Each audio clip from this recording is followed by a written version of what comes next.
Hello everyone, আশা করি প্রত্যেকে ভালো রয়েছো। আমার চ্যানেলে তোমাদের প্রত্যেককে স্বাগত। আজকে আমাদের আলোচনার বিষয় হলো ষষ্ঠ শ্রেণীর বাংলা বইয়ে মরশুমের দিনে যেটা লিখেছেন সুভাষ মুখোপাধ্যায়, তার যে হাতে কলমেগুলো রয়েছে, অর্থাৎ পেজ নম্বর 48 অর্থাৎ 48 পাতা থেকে হাতে কলমে শুরু হয়েছিল।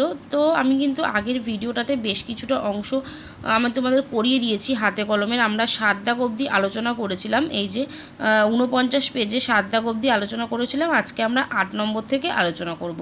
তো যারা চ্যানেলে নতুন অবশ্যই কিন্তু চ্যানেলটিকে সাবস্ক্রাইব করে রাখবে পরবর্তী ভিডিওগুলো দেখার জন্য। ভিডিওটা ভালো লাগলে অবশ্যই একটা লাইক করে বন্ধুদের সাথে শেয়ার করো। তো চলো আলোচনাটা শুরু করা যাক। আজকে আমরা শুরু করব হচ্ছে মরশুমের দিনের হাতে কলমে 8 নম্বর থেকে। তো 8 নম্বরে কি বলছে, বেলা, ডাল, সারা, চাল এই শব্দগুলোকে দুটি পৃথক অর্থে ব্যবহার করে দুটি করে বাক্য লেখো। তো চলো কিভাবে লিখতে হবে আমরা দেখে নিই। তাহলে ফার্স্টেরটা দিয়েছিল বেলা। বেলা, একটা বেলা মানে হচ্ছে সময়। সময় দিয়ে কি লিখব, চাষিদের মাঠের কাজ করতে করতেই বেলা বয়ে যায়। আরেকটা বেলা দিয়ে লিখব সৈকত। বাক্য হবে দীঘার বেলাভূমিতে ঝিনুক পাওয়া যায়। তারপরে ছিল ডাল। একটা ডাল মানে হচ্ছে দানা শস্য, লিখব যে আমি টক ডাল খেতে ভালোবাসি। নেক্সট হবে ডাল মানে হচ্ছে শাখা, এটা হবে ঝড়ে বাগানের নারকেল গাছের ডালগুলি সব ভেঙে পড়েছে। তারপরে দিয়েছিল সারা। সারা মানে হচ্ছে সমস্ত, এটার বাক্য হবে বর্ষার আবহাওয়ায় আজ সারাদিন ঘুমিয়েই কাটালাম। আর একটা সারা মানে হচ্ছে শেষ করা। বাক্য হবে আজ ভোরে উঠে আমার সব কাজ সারা হয়ে গেছে। তারপরে ছিল চাল। চাল মানে হচ্ছে একটা হচ্ছে কৌশল, এটার বাক্য হবে তোমার সব দুষ্টুমি চাল আমি বুঝে গেছি। আর একটা চাল মানে হচ্ছে এক ধরনের খাদ্যশস্য, এটা হবে চালের দাম দিন দিন বেড়েই চলেছে। এবার চলে আসছি আমরা 9 নম্বরে। 9 নম্বরে বলেছে টিকা লেখো, মরীচিকা, বসুধারা, ব্রত, মেঘরানীর কুলো আর ভাদুলি। চলো তাহলে টিকাগুলো আমরা দেখে নিই। তাহলে ফার্স্টেরটা আছে কি, ফার্স্টেরটা হলো আছে মরীচিকা। মরীচিকা দিয়ে কি লিখব, মরীচিকা হলো মরুভূমিতে জল দেখার ভুল। মরুভূমিতে পথ চলতে চলতে অনেক সময় দূর থেকে জল দেখা যায়, তাই দেখে পথশ্রমে ক্লান্ত মানুষ অনেক সময় জল ভেবে এগিয়ে যায়, কিন্তু সামনে গিয়ে দেখা যায় তার জল নয়। এটি মরুভূমিতে দেখা এক ধরনের দৃষ্টি বিভ্রম, একেই মরীচিকা বলে। আসলে প্রচণ্ড সূর্য তাপে গরম বালিরাশি আলোর প্রতিফলন ধর্মের কারণে চিকচিক করে। এরপরে আসছি পরের টিকা বসুধারা ব্রত। বসুধারা ব্রত গ্রাম বাংলার এক বিশেষ ব্রত। গ্রীষ্মের প্রচণ্ড গরমে বৃষ্টির কামনায় এই ব্রত পালন করা হয়। মনে করা হয় এই ব্রত উদযাপন করলে মেঘমালা থেকে নেমে আসবে শীতল জলধারা, উত্তপ্ত পৃথিবী শীতল হবে এবং মানুষ মুক্তি পাবে গরমের দাপট থেকে। পৃথিবী আবার ফসলে ভরে উঠবে। পরের টিকা হলো মেঘরানীর কুলো। এটা হবে বৃষ্টির অভাবে কৃষক পরিবারের কম বয়সী মেয়েরা কুলো ঘট নিয়ে দলে দলে পাড়ায় পাড়ায় বেরিয়ে পড়ে। তারা বাড়ি বাড়ি ঘুরে গান গেয়ে চাল, তেল, সিঁদুর, পয়সা, পান সুপারি পায়। এদের গানে থাকে মেঘের উদ্দেশ্যে আদুরে ডাক। এবার হচ্ছে ভাদুলি ব্রত। বর্ষার শেষ দিকে গ্রামের মেয়েরা এই ব্রত পালন করে। মাটিতে আলপনা দিয়ে আঁকা হয় 7 সমুদ্র 13 নদী, নদীর চড়া, কাটার পর্বত, বন, ভেলা, বাঘ, মোষ, কাক, বক, গাছে বাবুইয়ের বাসা। এই ব্রত সেই দিনের কথা মনে করিয়ে দেয় যখন এদেশের সওদাগররা সপ্তডিঙা ভাসিয়ে সমুদ্রে বাণিজ্য করতে যেত। ভাদ্রের নদীকে ডেকে মেয়েরা তাদের বাবা, ভাই এবং বাণিজ্যে যাওয়া স্বামীর খবর নিত। বর্তমানে সমুদ্র বাণিজ্য না থাকলেও যে আপনজনেরা দূরদেশে যাবেন তাদের জন্য ব্যাকুলতা প্রকাশ করে ভাদুলি ব্রত পালিত হয়। এবার চলে আসছি আমরা 10 নম্বরে। বলছে নিচের প্রশ্নগুলির উত্তর নিজের ভাষায় লেখো। 10-এর 1 বলছে বাস ডিপোয় অপেক্ষামান যাত্রীদের ছবি কিভাবে পাঠ্যাংশে ধরা পড়েছে। তো উত্তর কি হবে দেখো, সুভাষ মুখোপাধ্যায় রচিত মরশুমের দিনে প্রবন্ধে বাস ডিপোয় অপেক্ষামান যাত্রীদের একটি ছবি ধরা পড়েছে। বাস ডিপোয় বাস দাঁড়িয়ে আছে, বাস কন্ডাক্টর ও ক্লিনার ধরাধরি করে বাসের ছাদে মাল তুলছে। বাস দূরের গঞ্জ বা শহরে যাবে। কেউ কেউ সারা পথ যাবে না, প্রত্যেকেই কিছু না কিছু কাজে এসেছিল। অনেকে বাসের ভিতরে জিনিস রেখে বাইরে এসে দাঁড়ায়। ড্রাইভার চায়ের দোকানে চা খেতে ঢুকলে অপেক্ষামান যাত্রীরা তার দিকে নজর রেখে গরমে গাছের ছায়ায় দাঁড়ায়, শীতের সময় রোদ পোহায়। নেক্সট কোশ্চেন বলছে গ্রামের সঙ্গে শহরের এখনও নারীর টান, এই নারীর টানের প্রসঙ্গ রচনাংশে কিভাবে এসেছে? উত্তর দেখো, আলোচ্য পংক্তিটি সুভাষ মুখোপাধ্যায়ের রচিত মরশুমের দিনে প্রবন্ধ থেকে নেওয়া হয়েছে। মাঠে ফসল উঠলে বাসে ভিড় হয়, লোকে বিয়ের পাত্রী দেখা, পুজো দেওয়া, জিনিস কেনা, এমনকি সিনেমা দেখা ও মামলার তদবির তদারক করতে শহরে যায়। উকিল, বামুন, মোক্তার, পুরুত, দর্জি, দোকানি এই সময় সবাই দুটো পয়সার মুখ দেখে। এর থেকেই গ্রাম ও শহরের মধ্যে নারীর টান লক্ষ্য করা যায়। নেক্সট কোশ্চেন বলছে ধানের সবচেয়ে বড় বন্ধু বৃষ্টি, বৃষ্টির সময় ধান ক্ষেতের ছবিটি কেমন? অন্য যে সময় ধান চাষ হয়ে থাকে তা লেখো। তাহলে বৃষ্টির সময় ধান খেতে জল পড়ে, বর্ষার আকাশ কালো মেঘে ঢাকা থাকে, উপরে মেঘ ঢাকা কালো আকাশ আর নিচে ধানগুলি বৃষ্টিতে আরও বড় হয়। অঝোর বৃষ্টির ধারা কাঁচা ধান গাছে পড়ে এক অপূর্ব চিত্র তৈরি করে, সবুজ ধানক্ষেত মন ভরিয়ে দেয়। নেক্সট কোশ্চেন বলছে আগে বছর আরম্ভ হতো অগ্রহায়ণে, এর সম্ভাব্য কারণ কী?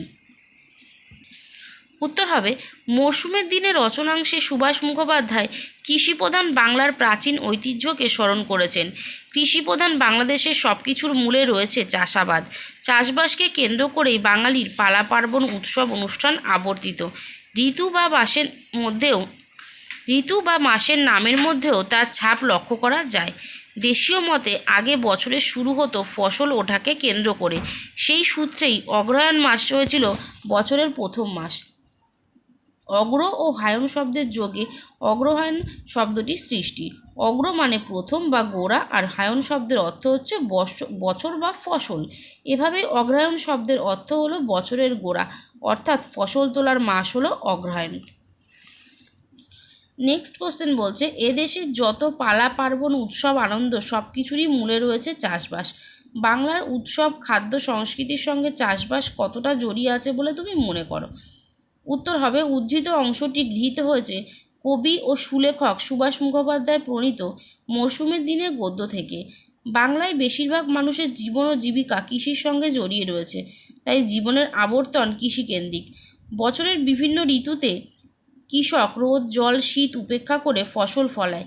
তাদের জীবনের আনন্দ, বেদনা, সুখ, দুঃখ সবই কৃষি নির্ভর। আবার পালা পার্বণ, উৎসব অনুষ্ঠানও কৃষি দ্বারাই নিয়ন্ত্রিত হয়। নবান্ন, পৌষ পার্বণ, ভাদু, টুসু, বসুধারা, মাঘমণ্ডল, লক্ষ্মী পুজো সব কিছুই চাষবাসের ওপর নির্ভর করে। শুধুমাত্র উৎসব অনুষ্ঠান সংস্কৃতি নয়, চাষবাস আমাদের খাদ্যের সঙ্গেও গভীরভাবে জড়িত। নবান্ন উৎসবের মিষ্টি, পায়েস, পৌষ পার্বণের পিঠে পুলি, পুজোর বিভিন্ন ফল সব কিছুতেই কৃষির উপর নির্ভর করতে হয়। তাই বলা যায় বাংলার উৎসব, খাদ্য, সংস্কৃতির সঙ্গে কৃষি ওতপ্রোতভাবে জড়িয়ে রয়েছে। নেক্সট কোশ্চেন বলছে শহর ছাড়লেই দুপাশে দেখা যাবে, শহরের চিত্রটি কেমন তা ছাড়িয়ে গেলে কোন দৃশ্য দেখা যাবে? উত্তর হবে প্রখ্যাত সাহিত্যিক সুভাষ মুখোপাধ্যায় মরশুমের দিনে রচনায় গ্রাম শহরের তুলনামূলক আলোচনা প্রসঙ্গে আলোচ্য মন্তব্যের অবতারণা। শহরে সবুজের সমারোহ হারিয়ে গেছে, আকাশ ছেয়ে গেছে কলকারখানার কালো ধোঁয়ায়, রোজগারের প্রয়োজনে মানুষ শহরমুখী হয়। শহরে মানুষের পাশে জড়িয়ে আছে শহুরে সভ্যতা, সকলেই যেন কিসের তাড়ায় প্রতিনিয়ত ছুটে চলেছে।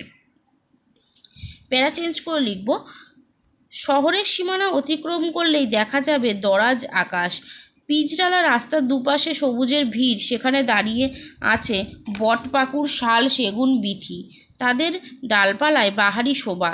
রাস্তার পাশে কখনো জনপদ, কখনো খোলা মাঠ ধরা দেয় যাত্রীর চোখে।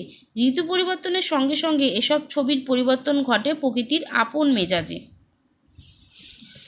নেক্সট কোশ্চেন বলেছে এই রাস্তার ওপরই এক ভারী মজার দৃশ্য দেখা যায়, মজার দৃশ্যটি কেমন তা নিজের ভাষায় লেখো। উত্তর হবে মরশুমের দিনে রচনায় পদাতিক কবি সুভাষ মুখোপাধ্যায় গ্রীষ্মের পরিবেশ বর্ণনা প্রসঙ্গে এই মন্তব্যটি করেছেন। গ্রীষ্মের প্রচণ্ড দাবদাহে বাতাস উত্তপ্ত হয়ে ওঠে, তখন পিচঢালা রাস্তায় দেখা যায় এক মজার দৃশ্য। দূর থেকে দেখলে মনে হবে যেন রাস্তা চিকচিক করছে, আর সেই জলে উল্টো হয়ে পড়েছে দুপাশের গাছের ছায়া। কাছে গেলেই ছবিটা পাল্টে যায়, সেই জল আর গাছের ছায়া উধাও, মরুভূমির মরীচিকার মতো অদৃশ্য হয়ে যায়।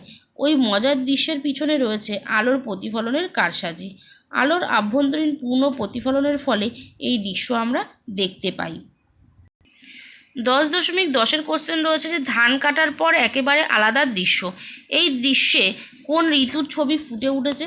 সেই ঋতু সম্পর্কে কয়েকটি বাক্যে একটি অনুচ্ছেদ রচনা করো। তাহলে ধান কাটার পর একেবারে আলাদা দৃশ্য বাক্যাংশের মধ্যে দিয়ে লেখক সুভাষ মুখোপাধ্যায় তার মরশুমের দিনের রচনায় গ্রীষ্ম ঋতুর কথা বলেছেন। বসন্তের শেষে গ্রীষ্মের আগমন, শীতের আমেজ সরে গিয়ে শুরু হয় তাপের প্রবাহ, প্রকৃতি রুক্ষ শুষ্ক হয়ে ওঠে, মাঠ ফুটিফাটা হয়ে যায়, বেলা বাড়ার সঙ্গে সঙ্গে গরম বাড়তে থাকে, মাটি হাওয়া সব উত্তপ্ত হয়ে ওঠে, মানুষ একটু জলের জন্য হাহুতাশ করতে থাকে, প্রায় সব জায়গায় জলের কষ্ট দেখা যায়, ক্লান্ত পথিক একটু ছায়ার খোঁজ করতে থাকে, মানুষজন খুব দরকার না হলে রাস্তায় বেরোতে চায় না, সকলের মনে একটাই প্রার্থনা বৃষ্টি আসুক, প্রকৃতি শান্ত হোক, মাঝে মাঝে কালবৈশাখী কিছুটা স্বস্তি এনে দেয়, এ সময় টগর জুঁই চাঁপা প্রভৃতি ফুল ফোটে, পাওয়া যায় আম বেল প্রভৃতি ফল, গ্রীষ্মে দাবদাহ থাকলেও প্রকৃতি মোটামুটিভাবে আলাদা একটা মাত্রা আনে আমাদের জীবনে। তাহলে মরশুমের দিনের রচনা থেকে আমাদের কিন্তু সবকটা কোশ্চেন অ্যান্সার আলোচনা করা হয়ে গেল। তোমরা 10-এর দাগের 8 এবং 9 এগুলো নিজেরা আলোচনা করে নেবে। আমরা কিন্তু বাদবাকি সব কোশ্চেন অ্যান্সার এই ভিডিওতে আলোচনা করে ফেললাম। পার্ট 1 ভিডিও ডিসক্রিপশন বক্সে লিঙ্ক দেওয়া থাকবে, চাইলে তোমরা সেখান থেকে দেখে নিও। যারা এখনও চ্যানেলটাকে সাবস্ক্রাইব করো অবশ্যই সাবস্ক্রাইব করে রাখবে পরবর্তী ভিডিওগুলো দেখার জন্য। ভিডিওটা ভালো লাগলে অবশ্যই একটা লাইক করে বন্ধুদের সাথে শেয়ার করো। আজকের মতো এ পর্যন্তই, দেখা হবে নেক্সট ভিডিওতে।